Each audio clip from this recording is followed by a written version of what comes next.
جہنم میں لے جانے والے اعمال جو کتاب مقتۃ المدینہ کی، اس میں یہ بات لکھی ہوئی ہے کہ جو شخص چپ کر گناہ کرتا ہے اللہ تبارک و تعالی اسے لوگوں میں ذلیل کر دیتا ہے۔ اس کو ہمیں یوں سمجھو کہ اگر آپ کو کہیں سے ایسا لگے نا کہ میری عزت ذلت میں تبدیل ہو گئی ہے، تو سب سے پہلے یہ دیکھیں کہ میرے چپ چپ کر گناہ کہاں کیے ہیں، کیونکہ اس نے اللہ تبارک و تعالیٰ کے دیکھنے کو ہی نظر انداز کر دیا۔ لوگوں سے چپتا ہے کہ لوگ اس کو ذلیل نہ کریں، مگر اس کو بھول گیا کہ جو عزت و ذلت کا مالک ہے، اور چپ کر گناہ کرتے۔ اور اس دور میں چپ کر گناہ کرنے کے بہت سارے ذرائع ہیں۔ سب سے مطلب کہ بنیادی ذرائعوں میں ایک ذریعہ آپ کا موبائل فون بھی ہے۔ لوگ چپ چپ کر فلمیں دیکھتے ہیں، گانے سنتے ہوں گے، ہیڈ فون لگاتے ہیں، بعد بیٹھے ہوئے ہوں گے کمرے کے اندر اور موبائل فون پر اس طرح بیٹھ کر ڈرامے اور فلمیں دیکھ رہے ہوں گے کہ آگے پیچھے والوں پتہ نہ چلے۔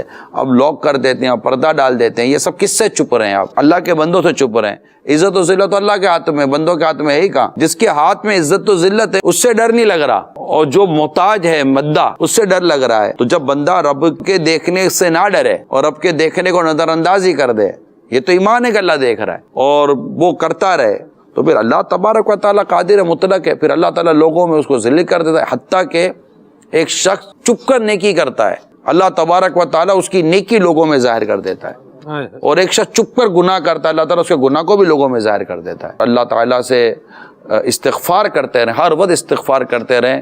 بہت نازک دور ہے، میں آپ کو بتاؤں، ہم مطلب کہ بس گناہ سے بچ جائیں، اللہ تعالیٰ کی کرم نوازی ہوگی۔ اتنا نازک دور ہے، اتنا نازک دور ہے کہ آدمی زبان کے گناہ سے کیسے بچے، آنکھ کے گناہ سے کیسے بچے، اور یہ جو الیکٹرانک ذرائع ہیں ان گناہوں سے بندہ کیسے بچے، دل آزاریوں سے کیسے بچے، حق تلفیوں سے کیسے بچے، ماں باپ کی حق تلفیوں سے کیسے بچے، لوگوں سے ملتے جلتے ہیں ان کی حق تلفیوں سے کیسے بچے۔